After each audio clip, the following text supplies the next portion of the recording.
Imagina't despertar-te un dia i notar un dolor a la cama. Imagina't que l'endemà et torna a passar.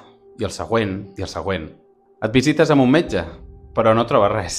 En proves un altre, però tampoc et trobes res. Proves, ressonàncies, anàlisis...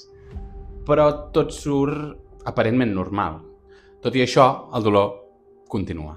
I amb l'estrès de les visites i la frustració encara empitjora més, i caminar, dormir o treballar es converteixen en reptes constants. Doncs tot això, família, és el que li passa a una persona que té fibromiàlgia. Casualment, existeix una semi-explicació neurocientífica que ens dona menys respostes de les que voldria.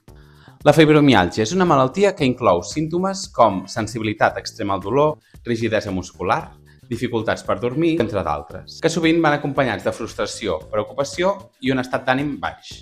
El que es creu que passa aquí dins i a la medul·la espinal és que les xarxes de neurones encarregades de processar el dolor es tornen molt més sensibles, sobretot el sistema límbic i l'escorça cingulada anterior. Tot això fa que estímuls aparentment normals puguin generar sensació de dolor intens amb molta més facilitat. Altres estudis recents també apunten a una inflamació general del sistema nerviós i a desequilibris en molècules com el Brain Derived Neurotrophic Factor o BDNF o alguns neurotransmissors. Tot i això, fa falta molta més recerca, i no només en neurociència, perquè la fibromiàlgia és una malaltia multifactorial que intersecciona diferents eixos del nostre cos.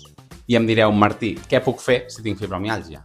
Doncs ara mateix les estratègies més utilitzades combinen exercici físic controlat, suport psicològic i fins i tot algunes tècniques d'estimulació no invasiva, com l'estimulació magnètica transcranial o l'estimulació profunda elèctrica.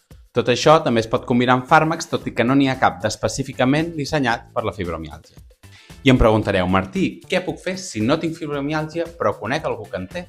Doncs mireu, família, mostrar empatia i comprensió cap a aquestes persones és essencial per millorar el seu benestar.